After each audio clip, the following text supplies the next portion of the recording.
السلام عليكم ورحمة الله وبركاته. أهلا ومرحبا بكم في قناة الفيلد الدواجن. اللهم صل وسلم وبارك على سيدنا محمد وعلى آله وصحبه وسلم. النهاردة إن شاء الله معانا فكرة جديدة في تربية الدواجن. لو احنا خدنا بالنا، ده جدار في الأوضة بالطوب الأحمر. عارفين يا جماعة إن الطوب الأحمر دهوت عنده قدرة على امتصاص الحرارة والتشبع بالرطوبة. يعني بالليل بيبقى ساقعة، بيحتاج إن هو تعلي التدفئة في المكان. بالنهار لو الشمس بتضرب فيه بيسخن، يعني بيتأثر بكل عوامل الحرارة. لو انت بتقن في أوضة زي ديت في الصيف مثلا، هتبص لها حر جدا. حر جدا. لو انت بتقني فيها في فصل الشتاء، هتلاقيها برضو ساقعة جدا. لأن في الحرارة في الصيف بتيجي نتيجة امتصاص الطوب دهوت للشمس اللي بتضرب فيه طول النهار، وساقعة جدا نتيجة لامتصاص الطوب دهوت للحرارة اللي تبدأ فيها بها الفراخ. طب احنا الحمد لله الواحد قاعد يشغل دماغه عشان يحاول ان هو يعمل حاجة تقلل امتصاص الحرارة وامتصاص الرطوبة في فصل الصيف والشتاء. زي ما حضراتكم شايفين، انا الاول هي فكرة بسيطة وسهلة. الاول ده جدار اهو. الجدار دهوت انا عندي محل، تمام. المحل ده بيجي لي فيه كراتين، بيجي لي فيه كراتين.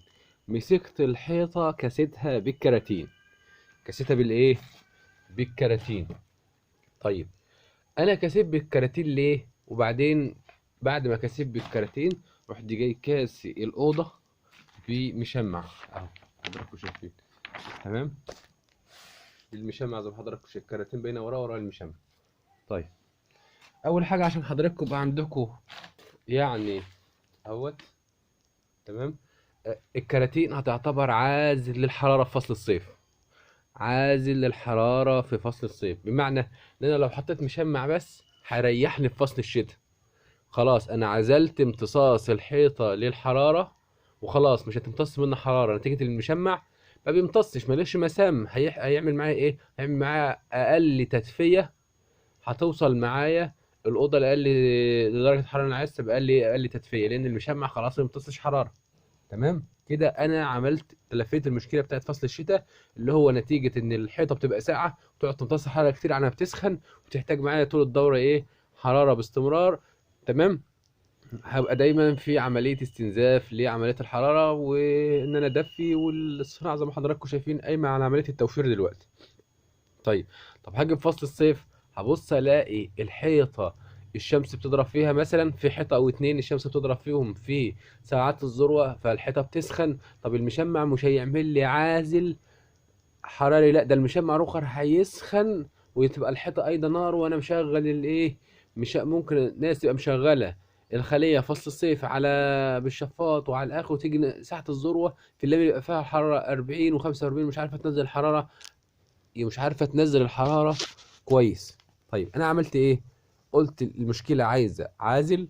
طيب هروح اشتري عازل المتر بالشيء الفلاني؟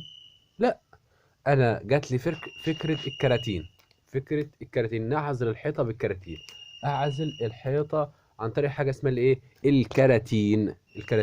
الكرتونه ده يا جماعه عازل للحراره والرطوبه. لو الجدار سخن هي مش هتسخن ليه؟ لان الكرتونه يا جماعه، لو احنا خدنا بالنا، لو انا جبت كرتونه كده، ادي كرتونه، تمام. لو خدت بالك، الكرتونه يا جماعه هي لو انتوا واخدين عباره عن طبقتين وفي طبقه في النص، تمام. اما الطبقه اللي هي ملاصقه للجدار هي اللي هتسخن، الطبقه اللي في النص دي مش هتسخن. الطبقه اللي بعدها خالص اللي هتبقى جوه الاوضه مواجهه للفراخ مش هتسخن. يبقى انا كده عملت في فصل الصيف حاجه اسمها عازل حراري. عازل حراري. عزلت الاوضه عن طريق الكراتين، الكراتين عازل حراري ممتاز جدا، بيعزل الحرارة. طيب، ورحت جاي كاسي بالمشمع، يبقى الكراتين دي عازل حراري في الصيف، تمام. والمشمع عازل حراري فين؟ في الشتاء، تمام. برضه المشمع يعتبر ممتاز جدا برضه في فصل الصيف. ليه؟ لان هيقلل لي المسام اللي بيخش منها تيار الهواء البارد الحار اللي هو جاي من بره، لان المشمع ماليش اي مسام. يبقى كل الهواء اللي هيبقى داخل من بره هيبقى داخل عن طريق الخليه بس، مفيش اي فتحات في الحيطه، مفيش اي فحر الكلام من. لان انت لو لاحظت احنا كلنا بنقني في اماكن، تمام، في اماكن ايه بتبقى اوضه لسه ما اتمحرتش، كلمه ما اتجهزتش. طب انا دلوقتي عايز اصرف بدل ما اقعد امحر وهعمل، وبرضه هتبقى لو محرت ممكن برضه يبقى في عازل. لو عندك الحيطه بتسخن نتيجه الشمس برضه مش هتبقى برضه زي ما حضراتكم واخدين بالكم برضه عازل. لا، انا هستخدم فكره الكراتين. طيب الكراتين، انا جبت شنيور زي ما حضراتكم شايفين الشنيور على الارض اهوت، تمام، واشتريت فيشر. ادي الفيشر اهو، ده فيشر اهوت، تمام. وبقيت اخرم بالشنيور وامسك كل كرتونه احط فيها ايه 5 6 خرم زي ما حضراتكم شايفين. ادي خرم وجبت مسامير صغيره واربط، تمام. وانا لو شلت المسمار كده عادي بالتالي انها الكرتونه ايه ثابته، لان الكرتونه تعتبر ايه خفيفه. وبعد كده باجي اروح جاي بعد ما مليت الجدار. انا عملت جدارين اهمت، رب بس يكونوا واضحين. عملت جدارين اهمت. ده الجدار انا خلصته امبارح، لو حضراتكم واخدين حتى هوت حوالين الشباك اللي هو بيدخل تهويه مفيش اي مسام، مفيش اي مسام يدخل منها. هنا دبست اهوت داير بحيث ان مش هيبقى فيه اي مسام سواء في فصل الصيف. هتوفر معايا كتير جدا، هتوفر معايا ايه كتير جدا في فصل الصيف، فيه ان هعرف اكيف المكان عن طريق الخليه بسرعه جدا. هنا يبقى عندي عازل للحراره، تمام، والمشمع عازل للمسام. هتبص تلاقي الاوضه ترطب معاك كويس في فصل الايه الصيف. في فصل الشتاء المشمع هيقلل امتصاص الحيطه لدرجات الحراره. مجرد ما تقيد لنده او اتنين، او زي ما انت بتدفي استخدمت شعله زي انا ساعات بستخدم شعله حطيتها عشان لو النور قطع كلام من ده، هتطلع معاك الحراره في الاوضه ممتازه جدا. انا حاولت بس اوصل الفكره عشان الناس تستفاد منها وتحاول ايه تطبقها، الناس تستفاد منها وتحاول ايه تطبقها. كل ده مش هيكلفك 300 جنيه 400 جنيه بكتيره، ما يجوش حق ان انت يعني، وهتوفر معاك بقى. يعني انت لو بتربي في اوضه حاجه هتستمر معاك لفتره طويله، تستمر معاك لفتره طويله. طيب لو انتوا لاحظتم دي حته ابلكاش، سواء كان عنده ابلكاش حته رفيع، انت جاي مكسرها وخرمت فيها، عملتها كده بحيث ان لو في شفط او في اي حاجه ما تعديش المشمع، ما يقطعش من المسمار ايه رفيع. لو انا سبتها زي دي كده،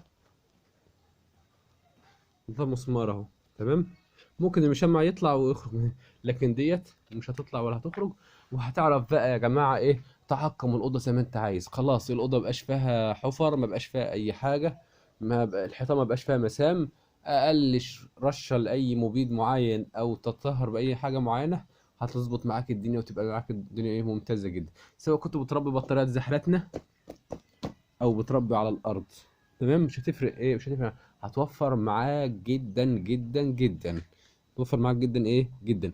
انا سايب مسافه اهو مش واصل للارض، انا سايب مسافه اهو حوالي ل 5 سم. ال 5 سم دول هجيب شويه كبس، تمام، او شويه اسمنت ابيض وادهن الحافه التحتانيه ده اهي، بحيث ان ايه مفيش اي حاجه تخش في الجدران خالص، وابقى عزلت الجدار عن الارضيه، وتبقى حاجه ممتازه. يا رب تكون الفكره وصلت. الفكره ايه وصلت.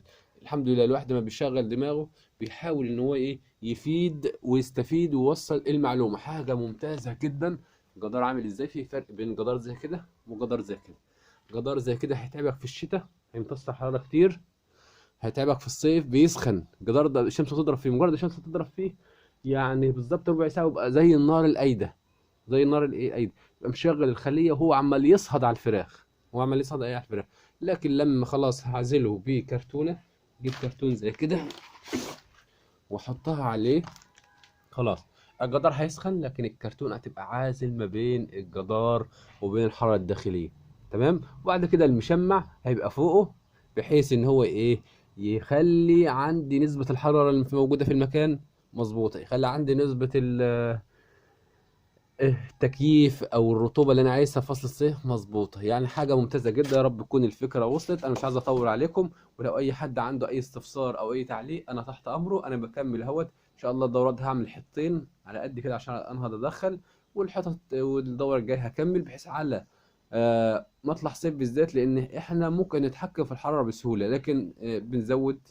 تمام احنا بنتكلم، لكن في الصيف بنبقى مش عارفين نتحكم في الحراره، نتيجه ان الايه الجو حر. شفت الصيف اللي فات الجو عامل ازاي. يا رب نكون استفدنا. صلى الله وسلم على سيدنا محمد وعلى اله وصحبه وسلم. ولو اي حد محتاج اي استفسار اي حاجه انا تحت امره. والسلام عليكم ورحمه الله وبركاته.